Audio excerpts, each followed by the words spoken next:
விழுப்புரம் தனியார் மருத்துவமனையில் இருதய பிரச்சினை காரணமாக சிகிச்சை பெற்று வந்த பாண்டியராஜன் என்பவருக்கு சரியான சிகிச்சை மேற்கொள்ளப்படாததால் இறந்துவிட்டதாக கூறி உறவினர்கள் சாலை மறியலில் ஈடுபட்டுள்ளனர். அவர்களை காவல்துறையினர் கைது செய்தனர். கூடுதல் தகவல்களை செய்தியாளர் காமராஜிடம் கேட்கலாம். காமராஜ், சரியான மருத்துவ சிகிச்சை இல்லாததால் பாண்டியராஜன் உயிரிழந்திருக்கிறார். அங்கு அவருடைய உறவினர்கள் அங்கு சாலை மறியலில் ஈடுபட்டு வருகின்றனர்.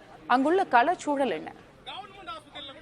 விழுப்புரம் 4 முனை சந்திப்பு அருகே இருக்கக்கூடிய தனியார் மருத்துவமனையில் காகோபத்தை சேர்ந்த பாண்டியராஜன் என்பவர் கடந்த 1ஆம் தேதி இருதய பிரச்சனை காரணமாக அனுமதிக்கப்பட்டிருந்தார். அவருக்கு தொடர்ந்து 4 நாட்களுக்கு மேலாக இந்த மருத்துவமனையில் சிகிச்சை அளிக்கப்பட்டு வருகிறது. மேலும் இவருக்கு ஏற்கனவே பிரச்சனை இருப்பதால் இந்த மருத்துவமனையில் சிகிச்சை பெற்று வருகிறார்.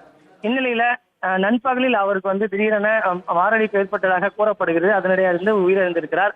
அவருக்கு மருத்துவர்கள் சரியான சிகிச்சை அளிக்கப்படாதனால்தான் உயிரிழந்ததாக கூறி உறவினர்கள் இருக்கக்கூடிய மருத்துவமனையின் கண்ணாடியை உடைத்து தங்களுடைய எதிர்ப்பினை தெரிவித்தனர். அது மட்டும் இல்லாம இந்த மருத்துவமனை நிர்வாகத்திற்கு நடவடிக்கை எடுக்க வேண்டும் என வெளியே விழுப்புரம் புதுச்சேரி செல்லக்கூடிய சாலையில் அமர்ந்து போராட்டத்தில் ஈடுபட்டனர். இதனைத் தொடர்ந்து இருக்கக்கூடிய மாவட்ட எஸ்பி சரவணன் அவரோட பேச்சுவார்த்தை நடத்தி உடனடியாக கலந்து செய்ய வலியுறுத்தினார். ஆனால் அவர் கலந்து செல்லாததால் அவர்களை வலுக்கட்டாயமாக அப்புறப்படுத்தினர்.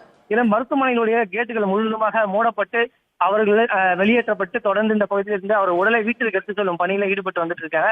இது தொடர்பாக மருத்துவமனை நிர்வாகத்தார்கள் எந்த ஒரு பதிலும் அளிக்காமல் மௌனம் காத்து வந்துட்டு இருக்காங்க.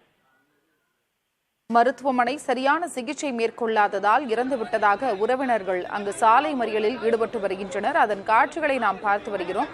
உங்களுடைய தகவலுக்கும் நன்றி காமராஜ்.